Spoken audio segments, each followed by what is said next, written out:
But let's get after it, shall we? So we talked about the Cold War in the last week. We talked about spies, the Rosenbergs. We talked about the Marshall Plan. We talked about the superpowers rising up. We talked about a lot of different stuff, right? We talked about de-Stalinization under Khrushchev. We also talked about the building of the Berlin Wall, the division of Europe, right? The extension of the Soviet Union and the Eastern Bloc, Warsaw Pact, NATO, talked about all that stuff, right? There was a couple of last little major events outside the hot wars that we talked about, which was the Korean War, the Vietnam War, things like that, and a couple of other major key events. To throw in there is like the Cuban Missile Crisis, right? The Cuban Missile Crisis was a huge thing. I talked about it a little bit in class the other day when I was talking about how Khrushchev is going to store a bunch of nuclear missiles inside of Cuba following Cuba's communist revolution that was supported directly by the Soviets. Because remember, the Soviets are all about growing their influence and trying to gobble up some of those third world countries that they think they can grab onto and turn them into a second world country, a communist controlled country, right? And so Fidel Castro agrees to allow Nikita Khrushchev to store nuclear armaments inside of Cuba.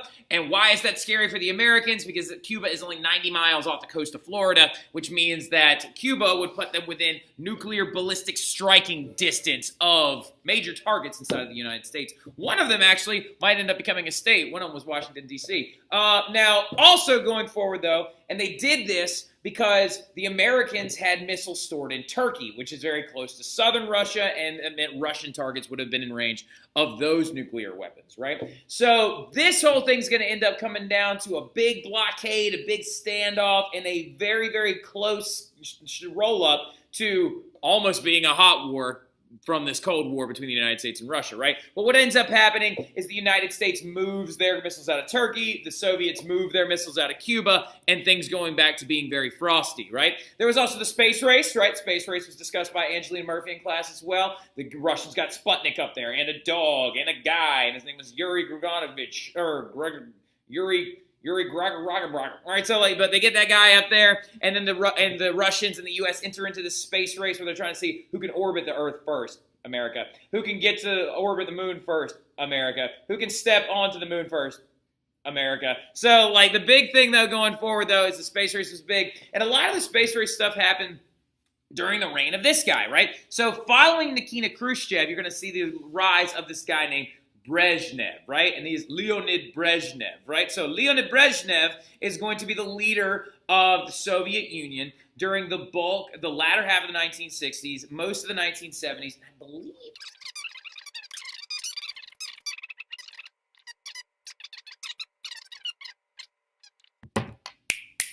So Brezhnev is going to be like the second to last leader, major premier of the Soviet Union. A couple other guys were kind of peppered in there between him and this guy named Mikhail Gorbachev. But Brezhnev was a big guy because he actually continued the de-Stalinization programs of Khrushchev, continued the destruction of the personality cult. However, he also adopts that Brezhnev doctrine that we started talking about in the last flip as well. Whereas the Truman doctrine was like, we will intervene to stop the spread of communism, the Brezhnev doctrine was like, we will intervene to stop the uprising of social or protest movements that go against our socialist understandings of the world. For example, Brezhnev was in power when the Prague Spring was put down, I believe. Brezhnev was in power whenever the quelling of the Chechenian crisis comes up. Actually, that might have been Gorbachev that was in charge of that one. All right, so now look. But the big thing about it, though, is while all this dissension and scary stuff is bubbling up in the East, you also had some major trends going on in Western Europe during this time period. And one of them includes second wave feminism, right? So I know some of you are like, yeah, let's go. Now look, so check this out though. So first wave feminism, if there's a second wave, there's got to be a first wave, right? So let's delineate the difference between first wave feminism and second wave feminism, right? First wave feminism focused on political rights and suffrage, right? It focused on the ideas behind, it focused on the ideas that were put forward in World War I. It focused on the concepts of hey, we want suffrage. Hey, we want the right to vote. We believe that the rights to vote will actually grow a woman's influence in society, place female leaders in power, and will begin to lead to social and economic changes, right? And these things did happen in the sense of suffrage began to roll out through many countries, right? And the roots of the women's suffrage movement in the first wave goes all the way back to the late 1800s with the changing of the family, the more involved like woman that is now working a job and getting out of like this entire traditional role. And a lot of that is going to be because of the laboring women of the labor aristocracy and the lower classes, as well as lower middle class laboring women, right? Now, women's suffrage is going to catch on almost immediately after World War I. Britain's going to do it in 1917, sort of. Britain did it for women over 30, whereas men in Britain could vote at 21, which was really stupid. But still, the United States is going to do it in 1919. Germany and Austria are going to do it in 1918. And the rest of the West is going to follow, except for France. France didn't legalize women to vote until 1945. How weird is that? So, like, and also just like, dude. Like, 30 years late? Come on now. Like, so now, anyway, but big thing, though, is that things didn't change. Things didn't change as much as the women wanted to, right? They didn't change as much as women were still heavily excluded from certain things. Economic and social status didn't change as much as they wanted it to with the adoption of voting. So second wave feminism comes out following World War II. That focuses on enhancing the political and social power of women. It focuses on the idea of creating a smaller gap in wage earning. It focuses on the idea of getting women involved in professions like law, academia, medicine, because many of them were still heavily excluded from those fields, right? And with second wave feminism, you're going to see some second wave feminist figures pop up, including Simone de Beauvoir, right? Simone de Beauvoir wrote a very famous book known as The Second Sex, right? She's kind of the opposite, or not the opposite, but she's the contemporary, the European contemporary, so like your Betty Friedan's, right? So who wrote The Feminine Mystique that you'll talk about next year in APUS. Now, the interesting thing, though, Simone de Beauvoir wrote in The Second Sex basically saying that women are the secondary sex as viewed by society. Women are being viewed as this like later sex, this lesser than, and things like that. And this book was considered a very, very eye-opening tone for a lot of people. So women began to stand up for their rights and try to insert themselves more into society and try to close those economic barriers, right? Well, no, to get rid of those economic barriers, right? And so you're going to see some major effects pop up in Western Europe following second wave feminism. You're going to see a rise in divorce rates because women are going to begin to choose to remove themselves from chaotic relationships, chaotic homes, and actually exit the home and also be able to be in power of their own identity. You're going to see a rise in birth control, right, where women are going to actually begin to start choosing when they want to have a family. You're also going to see a rise in female leaders that are going to start popping up. And one of those female leaders that a lot of second wave feminists led to is like Margaret Thatcher. Oh, sweet irony. All right, so now like the ironic part about the funny ironic part about like second wave feminism leading to the growth of female leaders is that this female leader was not liberal at all. So like you have to understand is that feminism was seen as a very liberalist idea. A second wave feminist would say, oh, we're trying to vote for the liberal side of the ticket. Usually most feminists would be considered on your left wing, whereas ironically enough, Margaret Thatcher is a right-wing politician, right? Thatcher was a conservative prime minister and a leader of the Conservative Party in Great Britain. For any of y'all that watch The Crown, she's a very, very big figure in some of the later seasons, and this is actually her with the Queen of England right there. But this is what she actually looked like in real life. She had a very raspy voice, and she talked like this, and she would give these intense press conferences saying that people needed to pull themselves up by their bootstraps and get after it and blah, blah, blah, blah, blah. And she also was considered the Iron Lady, is what a lot of people refer to her as, Margaret Thatcher, right? So, and she was in charge from about 1979 to 1990, and it's just kind of an interesting juxtaposition to be like, hey, you're going to see the rise of female leaders, but one of the most prominent female leaders in European history was actually really conservative. And so now don't get that confused, though, okay? Don't get that too confused, but you are going to see also a rise in this idea of Thatcherism, right? And Thatcherism is going to kind of redefine what a conservative is in Western Europe, right, post-World War II. Conservatives are going to begin to look a lot different. Conservatives are going to begin to be more socially conservative, right, trying to stop the advance of divorce rates and, like, like different ideas that second wave feminists had like put out there. They're going to try and provide like this idea of reinforcing the traditional family values and things like that. You're also going to see social conservatives under Thatcher become anti-labor union, right? There was this thing called the Winter of Discontent that actually occurred in the late 1970s and into the 1980s in Europe, where the privatization of some specific state-run sources is going to happen. For example, and what that is economic liberalism. Now, don't get this messed up. She was conservative, but believed in economic liberalism, right? So it's kind of like a libertarian kind of like construct in the word. She wasn't saying economic liberalism as be more liberal, economic liberalism as in certain state-run things like coal mining, water sources, postal services need to be privatized to create competition, to create more jobs and things like that, which actually it does have a lot of merits in economic understanding and things like that, actually, to be completely honest. Now, economic liberalism, though, is going to be a big Thatcherist idea. Anti-labor union, prevent them from being able to organize and slow down production. Social conservatism. But another big thing that pops up under Thatcherism is this idea of Euroscepticism. This idea of like being very critical of European integration, like, can the Brits trust the French? Do we have the same ideas? Can the Irish trust the British? Are we really truly independent, right? So like without Northern Ireland. Can we do these things together? So Thatcherism and the rise of this new kind of conservative that's actually kind of popping up in Western Europe post-World War II is going to be a very Eurosceptic thing. And you could actually see this, of course, recently with Brexit. We'll bring Brexit up again here in a minute.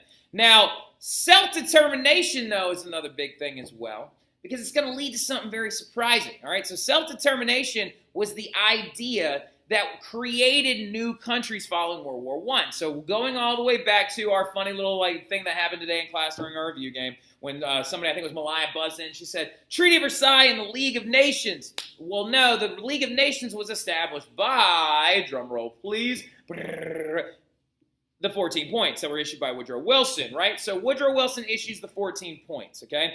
And in the 14 points, he advocates for this idea called self-determination, right? Self-determination is the concept that if enough people of a certain ethnic class and a certain culture or a certain national identity get together and decide that they want their own country, they should be allowed to have that. So you're going to see self-determination grow post-World War I and even going into World War II with the creation of countries like Yugoslavia, Czechoslovakia, Poland, etc., right? But the ideas of self-determination then spread immediately to many of the colonies, right?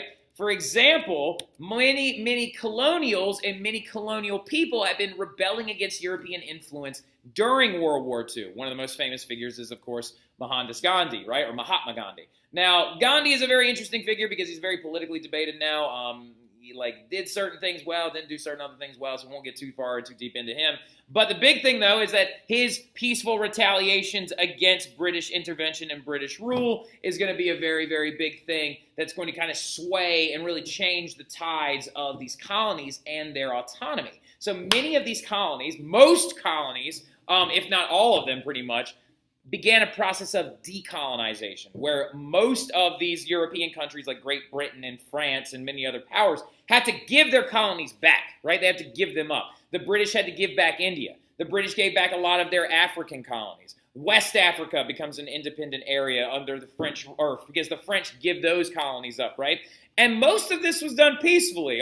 Most of those were all done peacefully. They're like, okay, you're free now. And they just like kind of like left. Like another big problem was caused in British Palestine whenever the British were like, all right, peace. And like this place called Palestine was established. But then after World War II, the country of Israel is going to be established within Palestine, which has now led to the Israeli-Palestinian conflict. And what I'm getting at is some of these decolonization movements were actually much more violent, right? Led to the Israeli-Palestinian conflict, led to the Vietnam War because the French didn't want to let go of Vietnam, and then they finally get forced out at this battle called Dien Bien Phu in 1954. The Korean War, actually, when Japan left Korea, they was split in half, and North Korea became communist, much like communist China, and South Korea stayed capitalist. And so the Korean War is going to happen because nobody actually efficiently decolonized that area, right? So you're going to see the rise in some violence. Some colonies are going to be given up peacefully. Some are going to be a little bit more violent.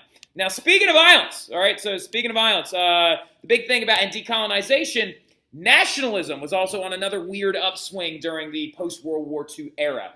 So going out of the 40s, going into the 50s, into the 60s, and the 70s, the 80s, the 90s, you're going to see nationalism have a really different rebirth, where some of these ethnic minorities are going to begin to demand some of their own autonomous states, right? So, for example, there's a lot of different ones. Like Ireland, for example. Ireland is going to see the rise and the creation of this thing called the IRA, which is the Irish Republican Army, right? Which is this kind of dubbed by some as a terrorist organization, dubbed by some as a liberation front. They are going to demand that Northern Ireland be liberated from British control and become a part of the newly formed Ireland nation. They're going to use very, very drastic tactics, including improvised explosive devices, attacks on certain civilian groups, attacks on politicians, and it's going to lead to a lot of very chaotic things going on because these Irish people are like, we are an ethnic minority, and we are an Irish group, we deserve our Irish country, and Northern Ireland should be a part of us, right? Whereas even to this day, Northern Ireland is not, okay? So, but we also talked about this as home rule with the Ulster Pact and things like that going on before World War I.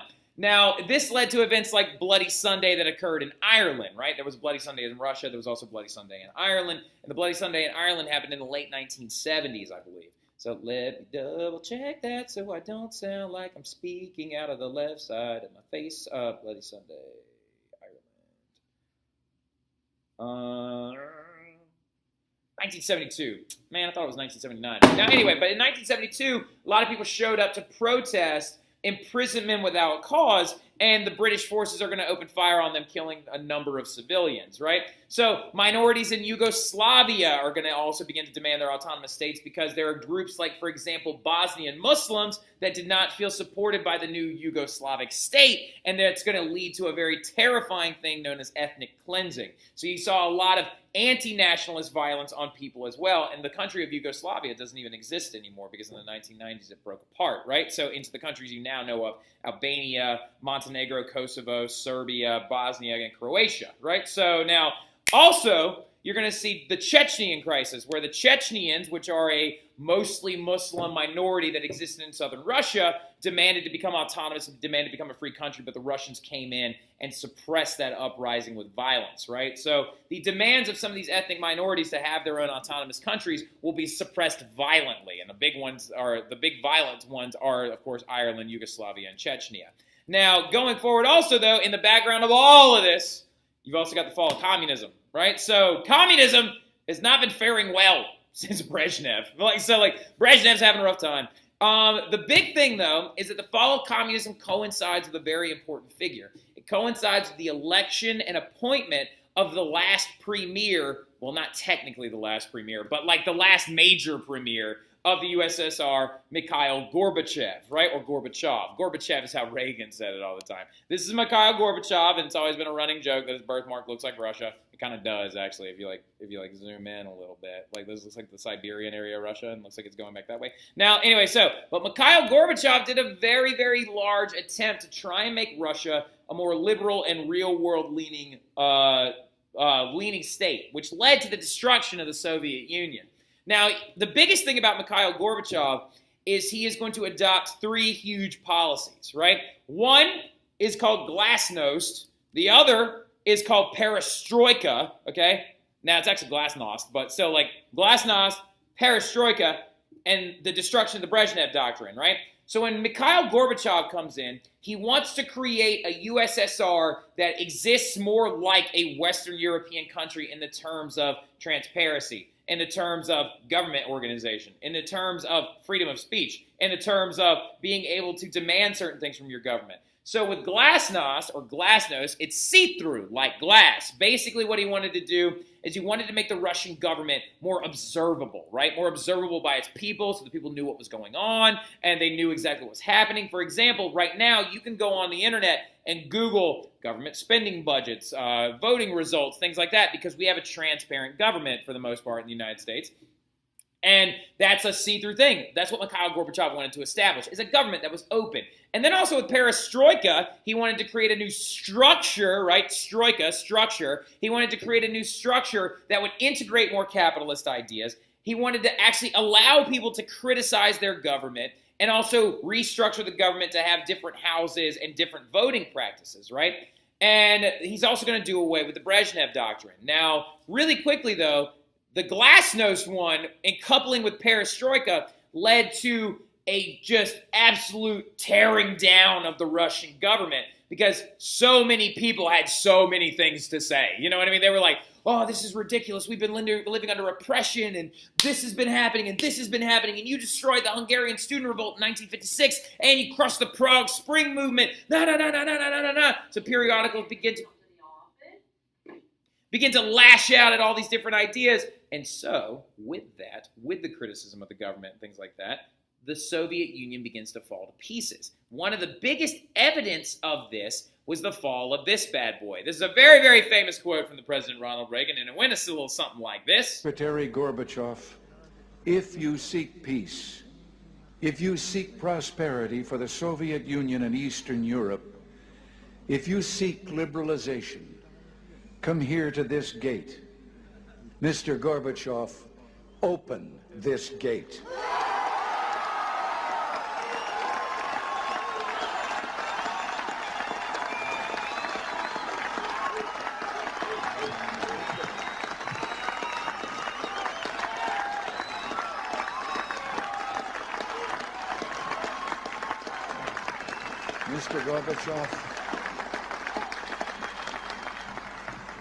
Mr. Gorbachev, tear down this wall.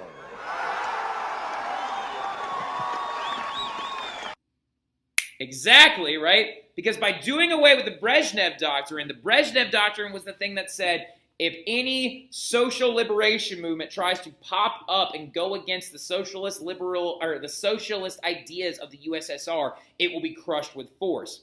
Gorbachev did away with this. Since he did away with the ideas of crushing liberation movements by force, who is there to stop the Berlin Wall from getting ripped down, right? No one. That's who. So the Berlin Wall gets torn down by the German citizens on the eastern side of Germany, and Germany becomes a united area again. And with the destruction of this, basically what ends up happening is the Soviet Union is going to fall in 1991, and it's going to turn into the Democratic Russian Federation, right? Or the Russia you know of now.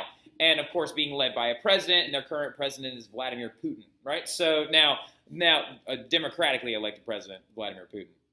Sort of. All right, now, anyway, but all this craziness, though, the fall of the Soviet Union, the fall of all these different things, nationalist movements happening by ethnic minorities, Chechens, Bosnians, Irish IRA, all this other crazy stuff, second wave feminism, first wave feminism, Thatcherism, all this stuff's going on, which led to the formation of a peacekeeping organization known as the European Union. All right, so to try and establish major initiatives, the European countries got together and decided to create this organization known as the European Union. And the European Union decided, as a conglomeration of countries, to try and create a more conversive and dynamic European identity, right? To try and create a Europe that is more a systematic bloc rather than autonomous countries one by one, right? Now, they are going to do a lot of different things, right? So the major initiatives and reforms are going to include a singular currency with economic controls, right? A currency that is backed by a conglomerated idea to prevent things like hyperinflation, which led to World War II, right? They actually recently tried to bail out Greece when they were having an economic crisis, right?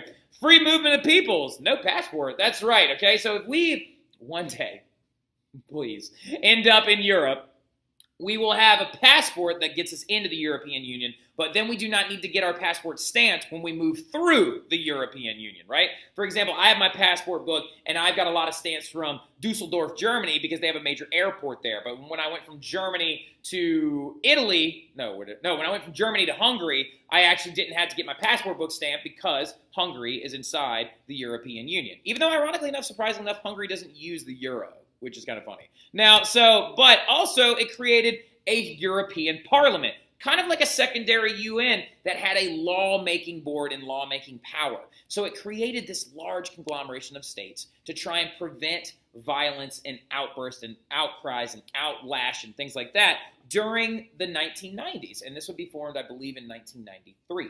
Formation of European Union. Let's go. Yep, European Union formed in 1993, November 1st. However, lurking in the background is still this big thing that was brought in under the Thatcherist conservatives, right? This Eurosceptic idea, right? Where people are going to be like, I don't know if I want to be lumped in with all them, right? So it's a very weird process, but it's kind of like the European Union is something that we're looking at. We're not really sure if it's going to hold on forever because events like Brexit happened when the British recently left the European Union over the amount of worth of a sterling pound, over immigration things, which we'll get to here in a second, things like that. And then the National Rally in France, which has become a mainstream movement to try and remove France from the European Union and to become more of a conservative establishment. Which is a lot of really weird things, but it's like where the European Union grew and was created, and it's not even 20 years, or it's not even 30 years old yet. You know what I mean? It's like the European Union's younger than me. All right, so the ideas of Euroscepticism are kind of growing right along with it. So it's important to kind of keep that in the back of your mind. And then last but not least, before I send you over that Tom Ritchie video, migration and immigration. So something you need to know is that in the late 1800s, there was a massive amount of immigration from Europe. Huge number of people left Europe and immigrated to places like South America. Massive amount of Italians left Italy, went to places like South America, Central America, and the United States following their unification movement in 1861. And so when they do this and why they do this is because of the division, economically speaking, between the rural southern Italy area and the prominent industrial northern sector of Italy. Many of them left and ran out and moved to places where they believed they would become more economically advantageous. You also had a lot of Irish people who left the UK following the potato famine and immigrated to the United States. Of course, this is the very stereotypical image of the immigrant family pointing towards the Statue of Liberty and their immigration movement to the United States. There's going to be a huge boom in immigration into the United States during the late 1800s, and European migrants are going to begin to seek new homes. 55 million people left Europe in the late 1800s leading up to World War I. It's something you need to store in the back of your mind because it's something we never went over, but it is a very, very prominent theme that happened in the late 1800s. But the modern era issue is not that immigration is going on, it's immigration. People are now coming in. Many European countries are experiencing a massive influx of immigrants from places like Syria, Africa, Asia, Asia Minor, and other areas like that. And so what's happening is Europe is having to decide country to country, along with these Eurosceptic ideas, along with the fact that they're now a giant European Union, of how they want to deal with them. Some countries have thrown their doors open. Many of these countries include places like Germany, for example. They're handling it very differently. Germany has thrown its doors open to Syrian refugees and people fleeing the Syrian conflict, which has led to some violent outcries from some of these Eurosceptics and some hardliners that believe that immigrants shouldn't be allowed into their countries, which is ridiculous. But now, anyway, so many countries choose to handle that differently. This added fuel to that Eurosceptic fire. And it's becoming a very, very, very debated issue going on in Europe to this day. And a lot of it includes refugees. How much are they like where they came from, and are they truly what our country is now, et cetera, et cetera, et cetera.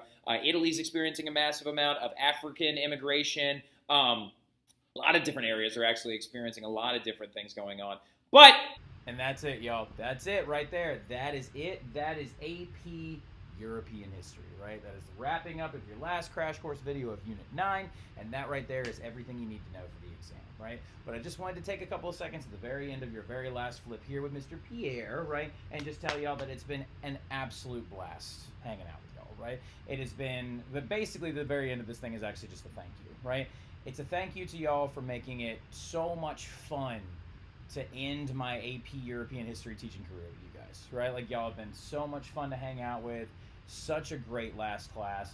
Some of y'all are some of the most bright kids that I have ever met, and watching y'all work hard to understand this stuff really truly makes me I know it's going to be one of the things that makes me miss teaching incredibly badly, right? I think that y'all are an absolutely amazing group. I think that my hair is messed up and I'm trying to fix it in the middle of this thank you. But the big thing about it though is thank you so much. I'm going to miss you guys terribly. And if y'all ever need anything at all, please let me know. I'm not that far away. And again, just thank you. All right, so I'll see y'all soon.